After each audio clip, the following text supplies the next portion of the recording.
A função materna é o alimento, o afeto, a segurança, a linguagem e higiene. Função materna, qualquer pessoa pode fazer, normalmente é a mãe que faz. E a função paterna é estabelecimento da lei, é a separação entre a mãe e a criança, que vai criando esse distanciamento, porque isso é saudável, né? Porque gera autonomia para a criança. Estou falando de criança pequena e criança recém-nascida, pré-adolescente, adolescente. Então são vários detalhes que muita gente não se preocupa. Por quê? Porque não sabe. A gente saber, tem momentos que saber não é vantagem, não. A gente sofre mais do que quem não sabe. Então, a gente quando a pessoa conhece alguma coisa, ela fica com medo das coisas. Quando ela não conhece, de uma certa forma, ela é mais feliz. Ela não vê perigo. Ela não sofre. Antecipado não sofre de um jeito, nem de um jeito, nem de outro. Agora, quem usa essa filosofia aqui, ó, de preparar o copo de água antes da sede, sofre antecipação. Agora, é uma questão de probabilidade. Se você prepara o copo de água antes da sede, tem probabilidade de você ter sede ao longo da sua vida. Normalmente, né? E aí você tem a água. E aí, pronto. Você preocupou antecipado por uma coisa que é provável que você ia precisar. A família é a mesma coisa. Gente, nós vivemos num momento da história, da humanidade, super confuso, super turbulento. As chances de chegar problema na nossa família são inúmeros. Eu não sei em que momento da história teve um momento tranquilo. Pelos livros de história, pelo que a gente ouve das pessoas e pelo que a gente estuda, toda época teve seus desafios. O ser humano sempre viveu momentos desafiadores.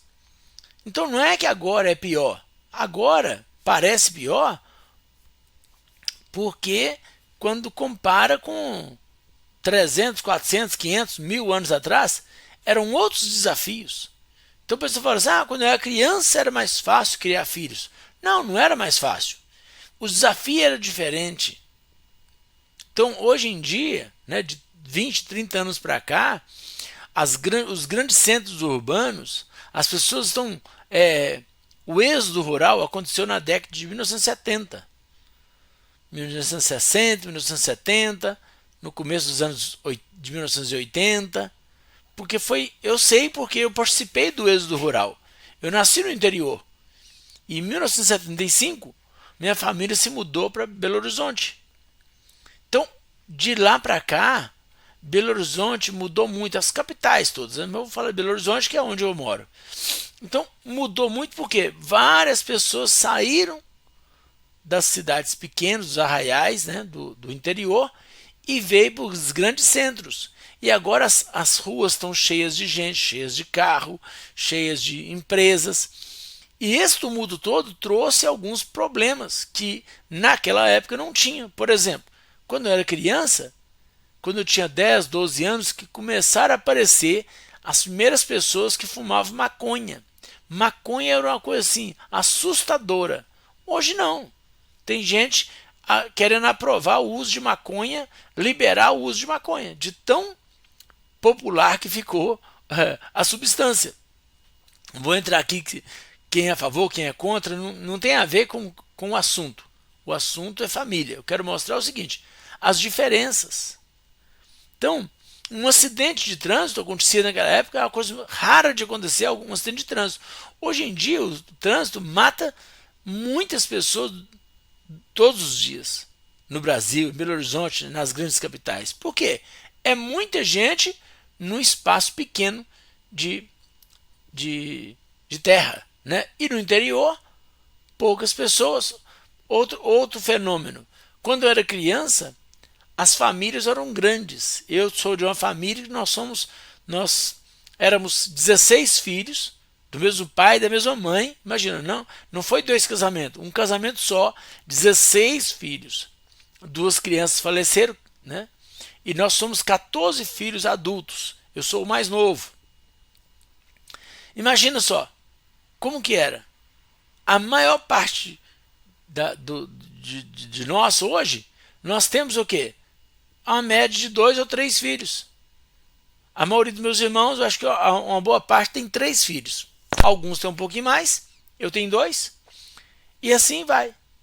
Assim, ninguém chegou perto do meu pai e da minha mãe no que se refere a ter filhos. Quem chegou mais próximo tem 9. 9 filhos. Minha irmã tem 9 filhos, a outra irmã tem 7 filhos, o meu irmão tem 5 filhos, o outro tem 4 e alguns têm 3, eu tenho 2. Então assim, olha como que diminuiu. Então muita gente hoje, a maioria, quando tem filho, é um só. E agora está na onda de quê? Dos pets. Mãe de pet, pai de pet. Ninguém imaginava isso há 10, 20, 30 anos atrás. Há 10 anos talvez, mas 20, 30 anos atrás, ninguém se referia, ninguém aceitava falar que era mãe de pet ou pai de pet. Por quê? Porque não tinha essa consideração pelos bichinhos de estimação como tem hoje. Mas os bichinhos de estimação, comparando com família, gente, é simples demais. Cuidar de um cachorro, de um gato, de um bichinho de estimação é relativamente simples. Por quê? Todo mundo sabe, a ciência comprova isso, que os animais eles não têm conhecimento da própria existência. Então, quando eu viajo, por exemplo, os cachorros ficam aqui em casa. E quando eu volto, eles me recebem com tanta alegria, eles pulam em mim, eles fazem uma festa, eles não ficam magoados porque eu deixei eles para trás. Eles não se sentem abandonados, eles não têm crise de ansiedade, eles não ficam deprimidos, eles não tentam suicídio, eles não tentam nada, eles não ficam tristes com nada. Eles não têm complexo de inferioridade. São 4 cachorros, nenhum deles fica complexado que é mais feio que o outro, que é mais pobre do que o outro e que um se sentindo superior ao outro. Nada disso. Eles não fazem bullying. Eles não têm essas coisas que só os seres humanos têm. Nós temos consciência da própria existência e isso gera em nós o quê? Uma angústia. Então nós temos que cuidar dos nossos filhos humanos, como seres humanos. Eu gravei um vídeo nesse canal que chama Criança Não é Pet. Por quê? Porque tem gente criando filhos como pets. O que é o pet? O pet é o bichinho de estimação. Então você coloca ele num lugar, coloca ele no outro, coloca ele no outro, ele não guarda mágoa. Tem gente agora que deixa o cachorrinho como se fosse um hotelzinho, né? É um hotelzinho para pets e viaja, fica 10, 15 dias fora, quando volta, busca no hotelzinho o animal, né? Paga lá o valor e o bichinho não ficou traumatizado, não ficou com crise de ansiedade, não teve problema nenhum. Por quê? Porque para ele vive um dia de cada vez. Nós, seres humanos, não. Se você deixar seu filho de qualquer jeito, com qualquer um, ele vai sofrer abuso, ele vai sofrer vários tipos de privações e você pode encontrar seu filho com traumas que vai carregar para o resto da vida. Tem gente que não leva isso a sério.